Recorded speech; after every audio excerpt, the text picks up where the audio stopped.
Yeah, sure. So, introduce yourself. Okay. I'm George Martin. I'm former co-chair of United for Peace and Justice, the largest anti-war coalition in the United States during the Iraq War, and also very much involved in activism around this climate crisis and the connections to militarism. And the reasons are very clear once you've been involved in, and also once you've seen the destruction in lands of war, but also in our own homeland in terms of mining and transportation. Yeah. I'm Julie Enslow from Wisconsin in the United States, and been involved in anti-war work since the Vietnam War days and nuclear disarmament issues throughout most of my adult life. And I've always really seen this connection between, of course, the environmental impact, which we saw in Vietnam, which is a terrible environmental impact of that war. But then beyond that,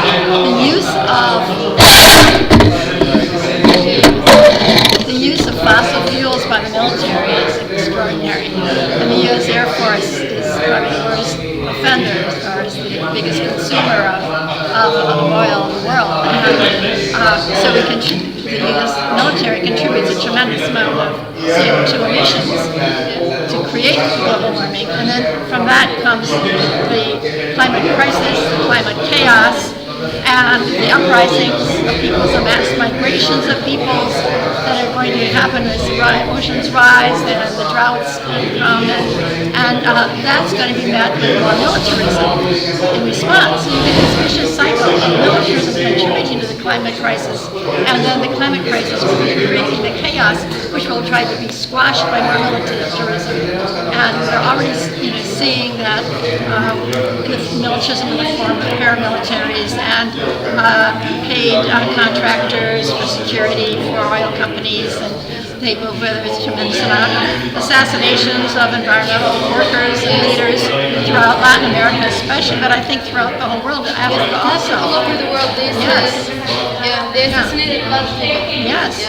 So trying to make those links of this cycle of militarism and climate change, and so we've been doing workshops on that in the United States, and we're going to be doing one here tomorrow at 11 o'clock on militarism.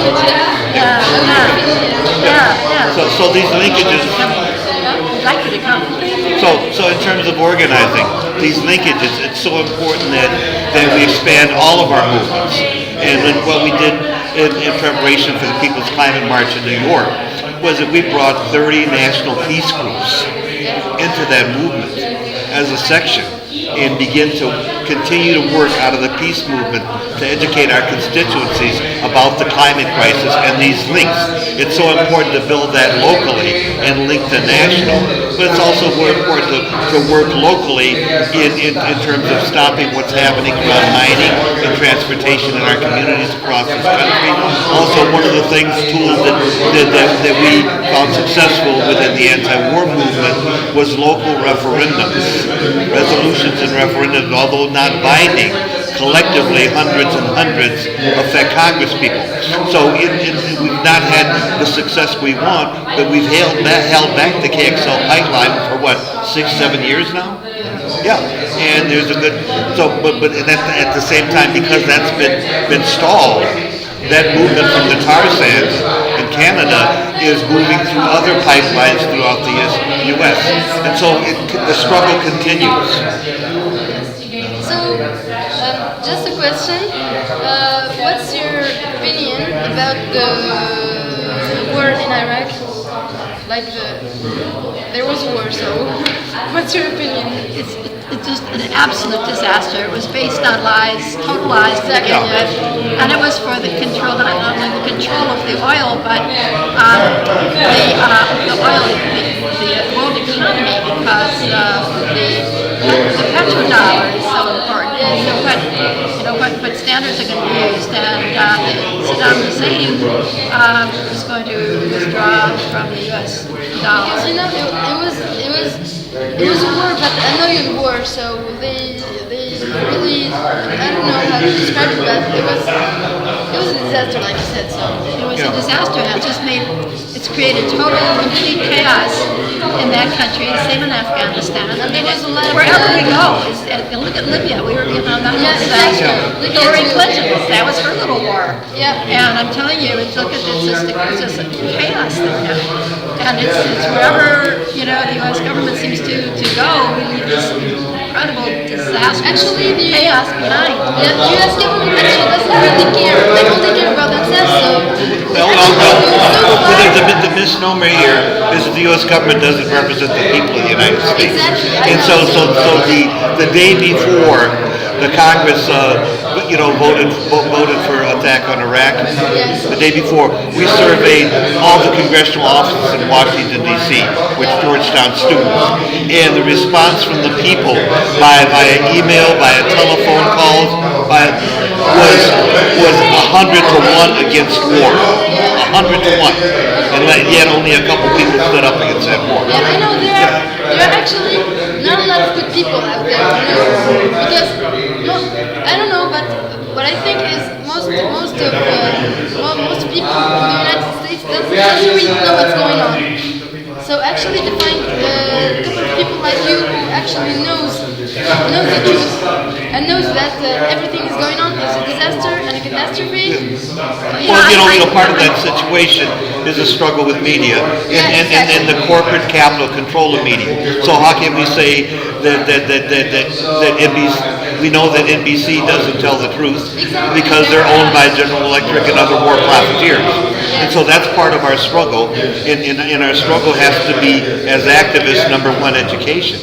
To begin to move the public to move the elected representatives. And that is a very big struggle. It's a very big struggle because of campaign finance. The congressional people spend a quarter of their time getting money to be reelected. And where does that money come from? The money comes from yours. But I think there are a lot of people in the United States who are, aware of these problems. They're opposed to the war. The majority are opposed to the war. And they're concerned about the war. But they don't take the next step to really critique the economic system that's behind this that profits from it all. Yes. And so it's only recently that we've been able to really stand up in front of a neutral audience that isn't a radicalized audience and talk about capitalism, to talk about an economy that isn't based on endless growth, or endless consumption, to be able to talk about imperialism. I mean, it was sort of, if you really want to have people listen to you, don't use any word that has an ism at the end of it. Exactly, yeah. You don't say capitalism or imperialism, that'll turn people off. But now you're starting to read it in the newspapers. Newspapers are saying imperialism. They're talking about it. And so finally, I think people are opening up more to trying to, grasp the root causes. But there are those who are really resisting and that don't want to confront the basic economic structure. And still they're concerned about the problems from it. It's odd. And much thanks to the Occupy movement. Because the Occupy movement brought the word capitalism to Main Street America. They bought it to the news. And so therefore we're in a better position to make that linkage. Yes. Yeah. And actually, you are two good people. That's all. Where are you from? I'm from here. Are you? Tunisia. We were here 2 years ago and enjoyed it so much. You also are from Tunisia. We very much support what's happening here in your democracy. Thank you. Thank you very much. And we talk about it a lot. I know. Actually, I thought that the revolution and everything, not a lot of people heard about it over there in the United States. I guess not a lot of people know about it. They know about it I don't because think they realize how successful it's been and how non-violent it's been here.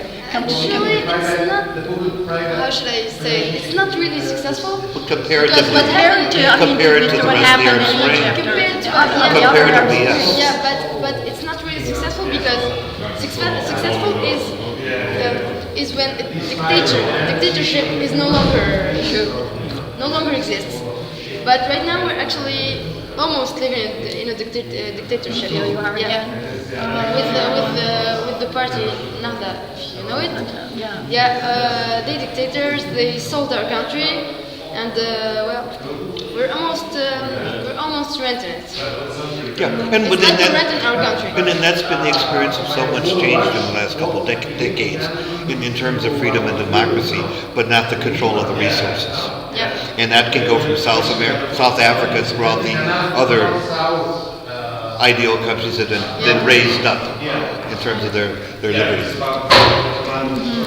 Was in South Africa. I became friends with a man from there who was studying in the United States, and he was saying that he'd been a part of the revolution there, and he had the scars to show. He Here? tortured down in South Africa. Oh, He had been okay, there, and okay. he had really gone through in jail and was tortured and the whole thing.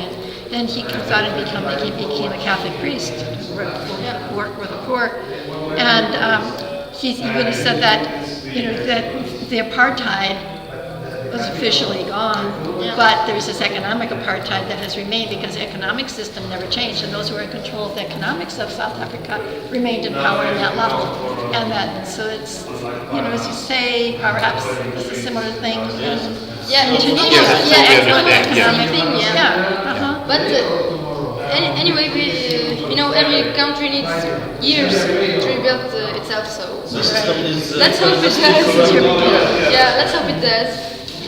But well, it was good talking to you. And your name? It's you can call me Jade, but my name is Noor. Noor? Yeah, But they call you Jade? Jade. Jade. Yeah. Oh.